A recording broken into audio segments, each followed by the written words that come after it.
Et nous sommes de retour au plateau pour la suite de cette émission. Nous abordons notre deuxième sujet. Nous parlons du Sahel et du terrorisme. Le président sénégalais appelle à la mobilisation de la communauté internationale. Et c'était à l'occasion d'une rencontre avec le Premier ministre espagnol Pedro Sanchez, qui est en tournée ouest-africaine après la Gambie, la Mauritanie. Il était au Sénégal pour discuter surtout des questions de migration et d'immigration illégale en Europe. Mais l'occasion s'était présentée donc pour le président sénégalais de revenir sur la situation des pays du Sahel qui sont confrontés au terrorisme, et d'ailleurs pas que les pays du Sahel, disons toute l'Afrique de l'Ouest et certains pays de l'Afrique centrale également qui sont confrontés à ce fléau. Pour le président sénégalais, l'Afrique, l'Europe partagent une certaine histoire en commun et il faudrait que toute la communauté internationale se mobilise autour des pays du Sahel qui sont les plus confrontés à ce phénomène du terrorisme. Nous en parlons avec nos invités. Je voudrais bien commencer par vous, Jérôme Soussou.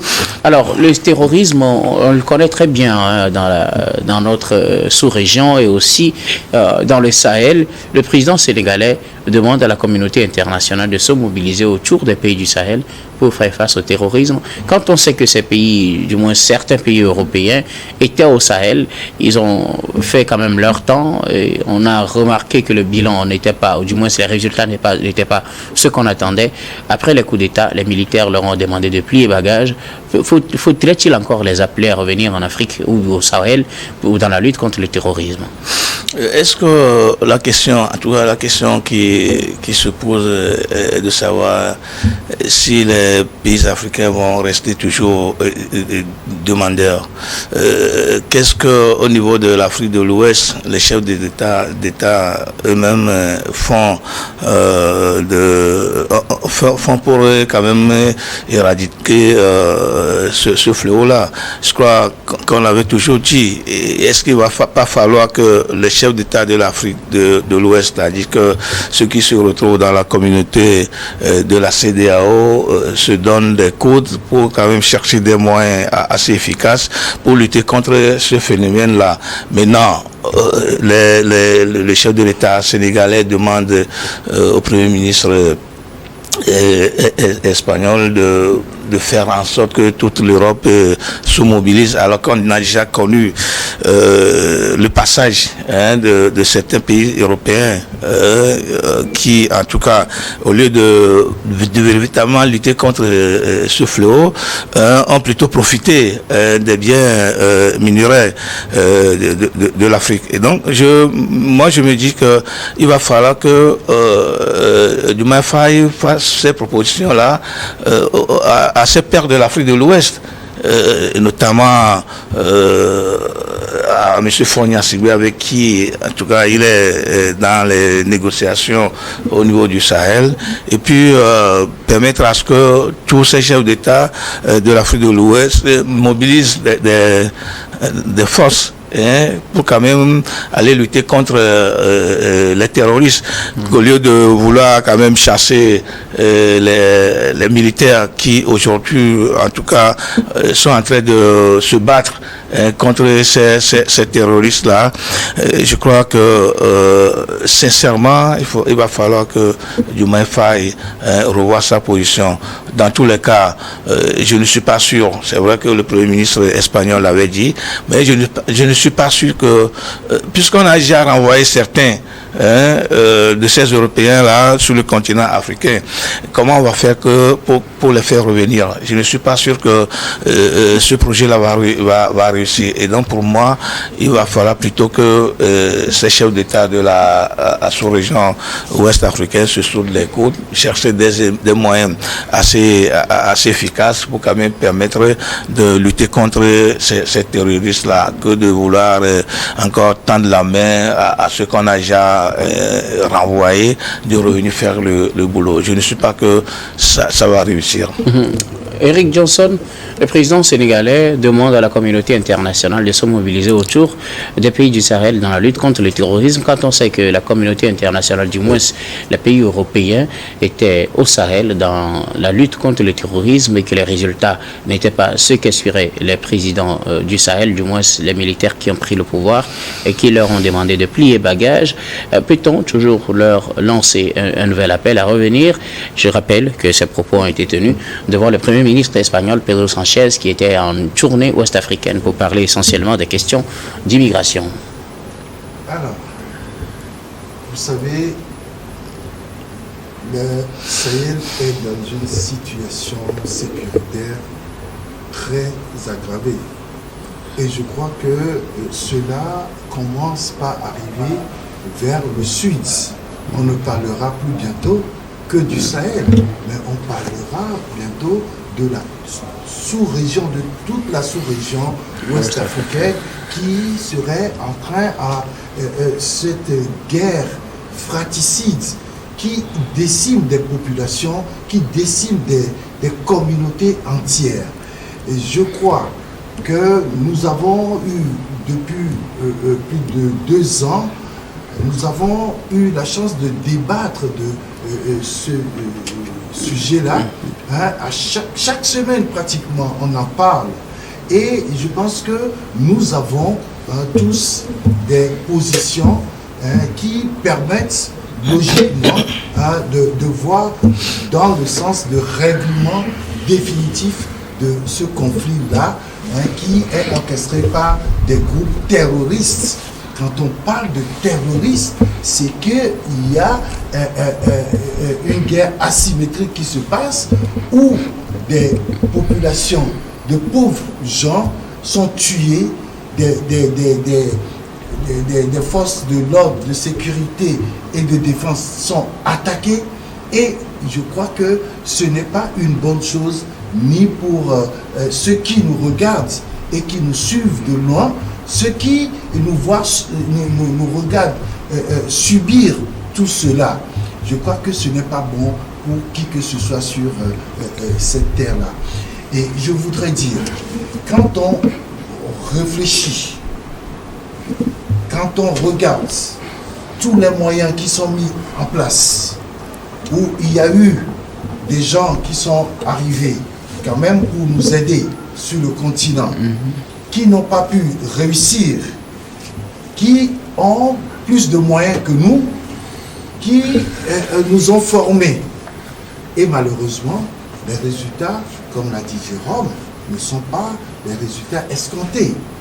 Je crois qu'il faut qu'on regarde ailleurs, qu'on réfléchisse autrement et qu'on se dise, attention, mettons bas la terre, parce que ce qui se passe là, ce n'est pas une question d'une seule communauté, d'un seul pays ou d'une seule région. Je pense que ce que le président sénégalais a demandé, je pense que je serai tout à fait de son avis. Je serai tout à fait d'accord avec lui en demandant à la communauté internationale de s'impliquer dans cette guerre-là asymétrique. Parce que regardez un continent où les gens ne fabriquent pas d'armes, mais qui utilisent plus d'armes que ceux qui en fabriquent. Regardez la situation des populations où on dit les sous-sols sont riches, mais dont les populations sont pauvres. Regardez des gens, on dit qui sont à 90% agricoles, mais qui ont encore faim. Attention, il faut qu'on réfléchisse autrement. Ce n'est pas une question de relation entre un pouvoir et un État, mais c'est une relation entre les continents désormais. Parce que quand le président sénégalais demande à la communauté internationale d'intervenir, il ne parle pas que des Européens. Il va au-delà des Européens. Et je crois que si tout le monde se mobilisait et qu'on arrivait, par exemple, à fermer la voie où passent les arbres, ou on arrivait à mettre fin à l'entraînement de ces terroristes-là, je crois qu'on aurait déjà fait un grand pas pour arrêter ce terrorisme-là, ce djihadisme-là qui tue les populations. Alors pour vous, la contribution de la communauté internationale, ce ne sera pas pour venir tirer, mais pour arrêter les circuits de vente d'armes et... Justement, parce que si toute la communauté internationale est mobilisée, je pense qu'on trouverait des solutions appropriées à ce qui se passe. Parce que, regardez, aujourd'hui, on parle de la guerre russo-ukrainienne. Là, on sait que c'est deux États qui s'affrontent.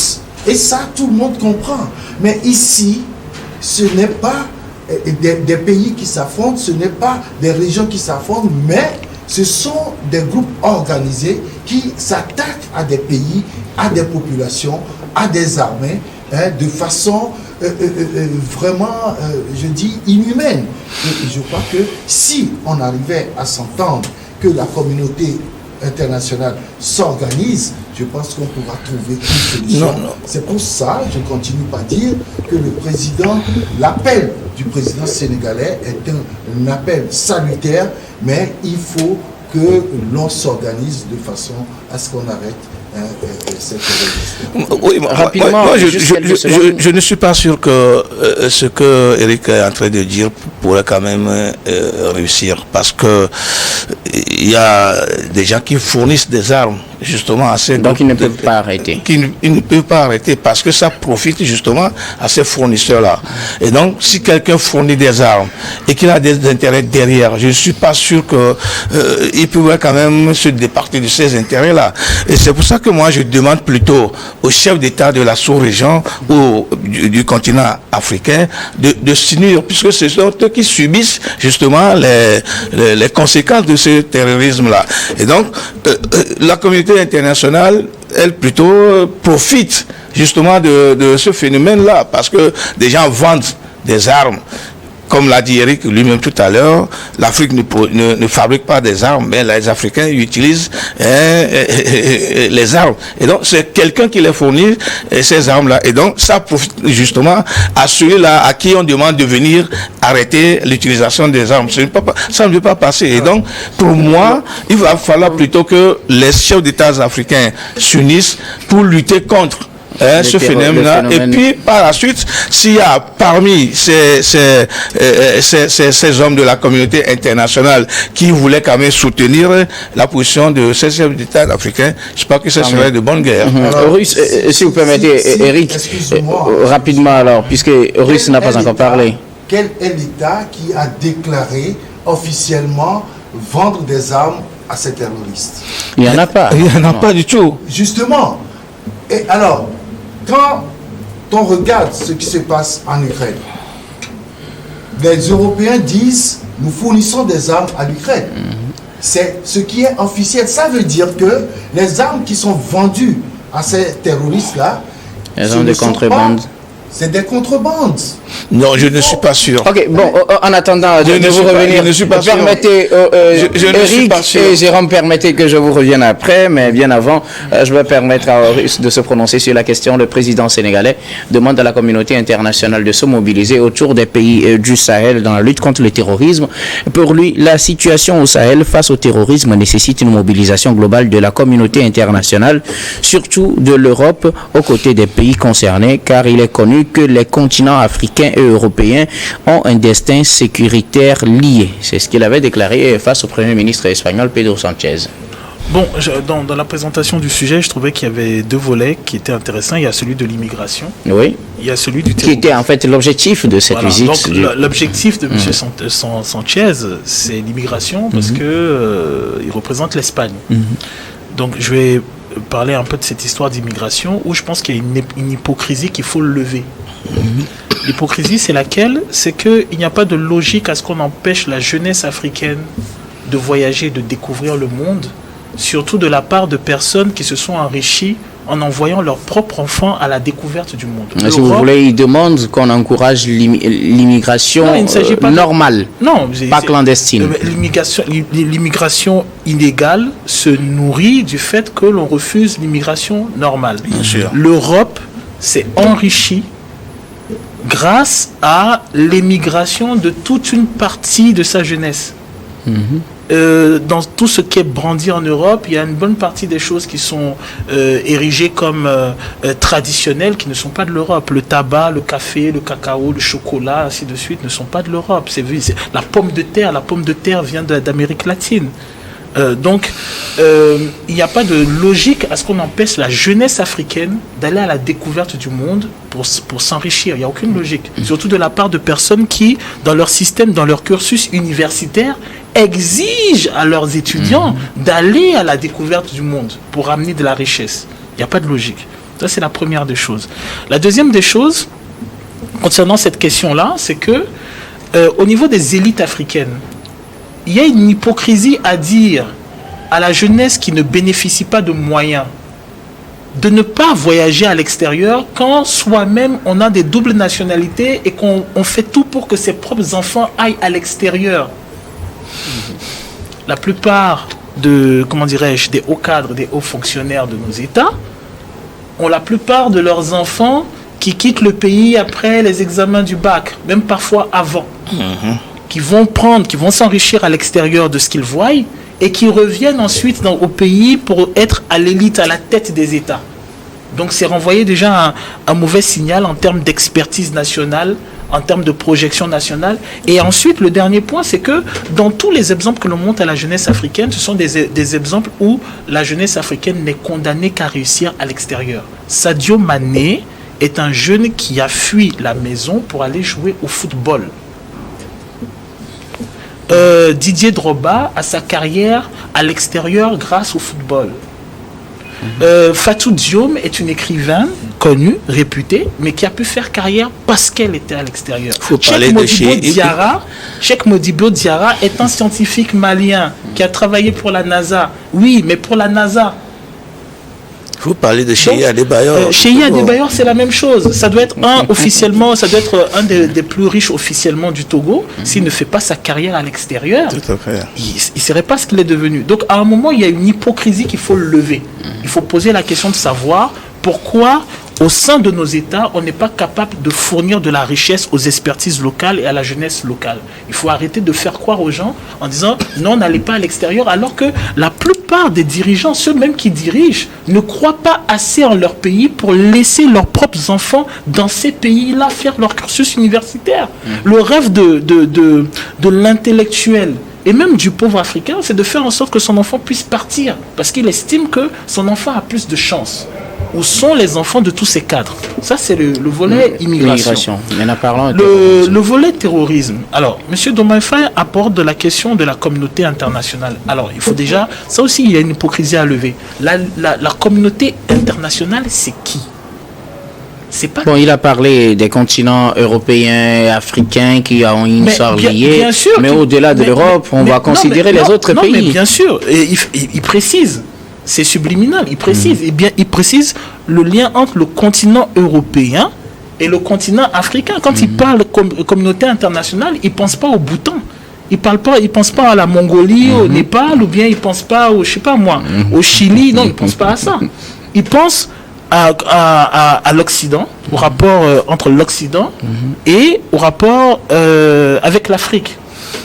Et la vérité, c'est quoi? La vérité, c'est que la plupart de nos problèmes viennent justement de l'intervention de la communauté internationale. Ce qui se passe au Congo, communauté internationale. Ce qui s'est passé en Côte d'Ivoire, communauté internationale. Ce qui s'est passé au Mali, dans le nord du Mali, communauté internationale. La Libye, c'était quoi? Communauté internationale. Mais la plupart de... Comment ça s'appelle? La plupart des conflits... La plupart des conflits où on a compté sur la communauté internationale qui en réalité se résume en réalité au monde occidental, mais la plupart de ces conflits n'ont pas été résolus. On les a plutôt envenimés. L'intervention en Somalie, communauté internationale. Pour vous donc c'est une mauvaise piste en fait? C'est une mauvaise piste parce qu'il s'agit d'intérêt. Et je pense que le problème de l'Afrique, c'est justement de ne pas penser en termes d'intérêt. Si la communauté internationale était efficace, on n'aurait pas des massacres de Palestiniens actuellement. jusqu'à présent, il y a des massacres de Palestiniens. On n'a pas un seul secrétaire général de l'ONU qui a dit « Ok, je prends un vol, je vais aller voir ce qui se passe. » Non. On n'a pas eu de, comment ça s'appelle, comment dirais-je, de secrétaire général de l'ONU qui se soit levé pour dire « Ok, d'accord, je vais aller à l'est du Congo pour voir, on me parle de massacre. » Il n'y a personne qui va tirer une bombe qui va tirer un missile sur l'avion du secrétaire général de l'ONU s'il dit « Va à l'est du Congo. » Il n'y a personne qui va oser tirer sur cet avion. Mais jamais il n'y mettra les pieds. Donc, il y a une vérité que Jérôme dit, c'est vrai. Les Africains doivent cesser de penser que le reste du monde leur doit quelque chose. Parce que dans la démarche, le reste du monde leur montre que, en réalité, on ne vous doit rien. Et par conséquent, si les Africains ne sont pas à même de s'unir pour résoudre eux-mêmes leurs propres problèmes, il n'y aura pas d'intervention de la communauté internationale.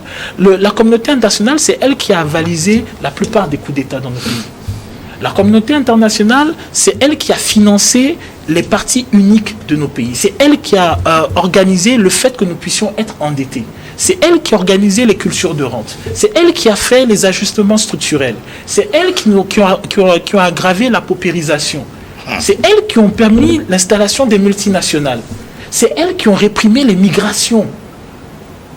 Ce qui fait qu'un bateau ne peut pas... Alors, je vais vous donner un exemple concret. Du Maroc à l'Espagne, c'est 15 kilomètres. Ça veut dire que du Maroc à l'Espagne, c'est Zanguera à Sigamé. Oui, bien sûr. Alors, qu'on m'explique... Sauf qu'il y a même un détachement espagnol qui est collé au Maroc. C'est-à-dire, le détroit, c'est 15 km, c'est Zanguera à Sigamé. Est-ce que, de façon logique, on peut interdire à des populations de mixer entre elles? Y a-t-il une logique à ce qu'on empêche de la jeunesse africaine à se dire « Ok, d'accord, j'ai envie de voir de l'autre côté du détroit ». Il n'y a aucune logique à cela. D'autant plus que nous accueillons des milliers de jeunes occidentaux, de jeunes asiatiques, et ainsi de suite, qui viennent en Afrique et qui vont découvrir des pays, qui vont faire de la richesse, qui vont faire de l'expertise. Un des derniers candidats je pense, des élections présidentielles américaines avait fait le Peace Corps en Afrique. Donc, qu'on m'explique quelle est la logique à ce un jeune Africain ne puisse aller à l'extérieur. Qu'on m'explique la logique de cette communauté internationale qui, à chaque fois, au lieu de régler des crises, va les momifier. Je m'explique. Vous voyez la crise du Mali, si on avait appuyé l'État malien, si on avait appuyé même les États du Sahel qui sont de l'AES actuellement, si on les appuyait, ils vont régler le problème de terrorisme. Mais il n'y a aucun appui. S'il y avait un appui, ils ne rechercheraient pas un soutien ailleurs. Si par exemple il y avait un appui, on ne poserait pas la question de l'Ukraine qui maintenant dernièrement est venue aider soi-disant des groupes terroristes et ainsi de suite. On n'aurait pas une velléité de conflit russo-ukrainien délocalisé sur l'Afrique. Donc à un moment, je pense que cette histoire de communauté internationale, il faut que nos gouvernants aient la franchise d'employer les vrais mots. Il ne s'agit pas de communauté internationale, il s'agit de monde occidental.